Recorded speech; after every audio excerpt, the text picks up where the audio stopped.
एक मुलाकात ऐसी शख्सियतों के साथ जिन्होंने दिया है अपने जीवन को एक नया मुकाम। रूबरू कराएंगे ऐसी कुछ हस्तियों के साथ एक खास शख्सियत के साथ मुलाकात। जयदेव पटेल के साथ नंबर 1 इंडिया। नमस्कार व्यूअर्स, मैं जयदेव पटेल और आप देख रहे हैं नंबर 1 इंडिया न्यूज। आपका एक बार फिर स्वागत है एक खास शख्सियत के साथ मुलाकात प्रोग्राम में। आज हम बात करेंगे एनडीए सरकार का पूर्ण बजट जो आज फाइनेंस मिनिस्टर निर्मला सीतारमण की तरफ से पेश किया गया। इस देश की जनता की उम्मीदों पर कितना खरा उतरा और इस बजट के क्या मायने हैं, इन्हीं तमाम मुद्दों पर बात करने के लिए हमारे साथ खास मेहमान है जाने माने अर्थशास्त्री V Upadhyay. Professor V Upadhyay, आपका बहुत स्वागत है आज हमारे प्रोग्राम में। Thank you very much for inviting. जी प्रोफेसर वी उपाध्याय जी, आपसे मेरा पहला सवाल है कि फाइनेंस मिनिस्टर निर्मला सीतारमण की तरफ से आज देश का जो पूर्ण बजट पेश किया गया, ये देश की जनता की उम्मीदों पर कितना खरा उतरा, ऐसा आपको लगता है? तो यहाँ पहले कुछ चीजें देख लें जो थोड़ी पॉजिटिव सी लगती हैं। तो एक तो थोड़ा एम्प्लॉयमेंट के लेके कुछ इंसेंटिव्स दिए गए हैं कंपनीज को, हायरिंग पर उस तरह से कुछ बेनिफिट्स। पर उसका मतलब ये नहीं कि कंपनी हायर करेंगी, ये इसका कोई जरूरी नहीं है। कुछ इंफ्रास्ट्रक्चर पर जोर है, पर वो भी थोड़ा रीजनल लगता है, जैसे बिहार का या आंध्र प्रदेश का।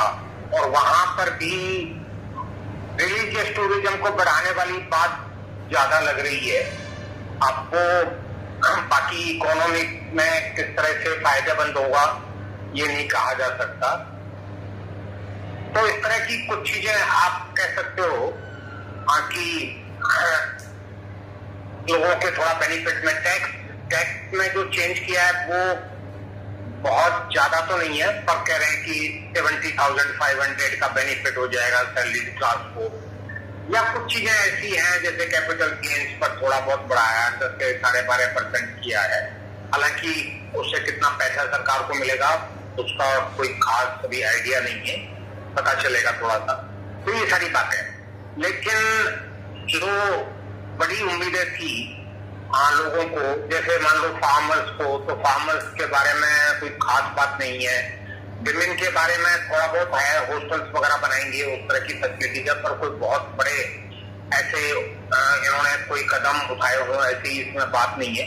तो कहने का मतलब है कि जो बड़ी प्रॉब्लम्स हम देख रहे हैं अनएम्प्लॉयमेंट की या इन्फ्लेशन की, इस तरह की, उनको टैकल करने के लिए ऐसे कोई छोटे कदम देख सकते हैं हम, लेकिन कोई बड़े कदम उसमें है ऐसी बात नहीं लगती है। जी प्रोफेसर वी उपाध्याय जी, अगर हम बात करते हैं तो आज जो फाइनेंस मिनिस्टर ने युवाओं के रोजगार को लेकर 5 नई जो योजनाएं जो लॉन्च की हैं, इसका कितना कुछ असर दिखाई देगा ऐसा आपको लगता है?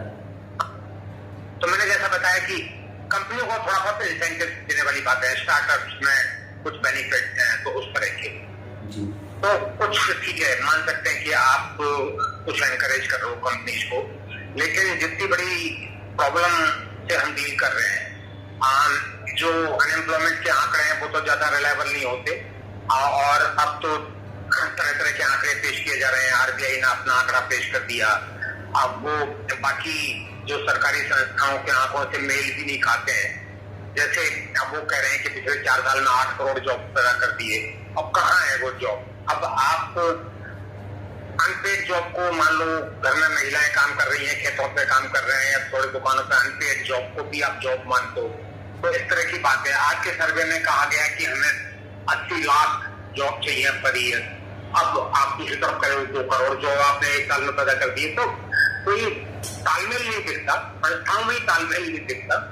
तो ये जो समस्या है जिस लेवल की, हम ढंग से चीजों को डिफाइन नहीं करते हैं, तो अनएम्प्लॉयमेंट रेट का भी पता नहीं चलता उस तरह से। और थोड़ा बहुत पार्टिसिपेशन रेट में अगर बढ़ोतरी दिख रही है तो वो बहुत ही लो पेड जॉब हो सकते हैं या अनपेड जॉब हो सकते हैं, तो उस तरह की बात है। तो बड़े पैमाने पर जो प्रॉब्लम है तो उसका क्या इलाज है? अब छोटे मोटे कदम लेके इंसेंटिव कंपनियों को देने की कोशिश करने से वो समस्या किस तरह से हल होगी, ये तो कहना बहुत मुश्किल की बात लग रही है कि कोई बहुत बड़ा फायदा होने वाला है जॉब फ्रंट पर। प्रोफेसर वी उपाध्याय जी, निर्मला सीतारमण जो फाइनेंस मिनिस्टर उनके साथ ये भी कहा गया कि प्रधानमंत्री मुद्रा जो लोन है उसको 10 लाख की लिमिट से बढ़ा करके 20 लाख कर दिया, मतलब दोगुना कर दिया है। इसका कुछ इंक्रीमेंट्स आगे आने वाले समय में दिखाई देगा? मैं जैसे कह रहा हूँ कि ये एक अच्छा कदम है, आप लोन बढ़ा दिया तो कुछ ऑब्वियसली आप निकाल सकते हो, कुछ अच्छे कदम निकाल सकते हो बजट में से। लेकिन मैं ये कहना चाह रहा हूँ कि जो इस लेवल की सीरियस प्रॉब्लम्स हम फेस कर रहे हैं उनको टैकल करने में ये जो थोड़े बहुत कदम जो ठीक लग रहे हैं, जैसे इंसेंटिव की बात है, कंपनियों को इंसेंटिव देना, इस तरह की चीजें।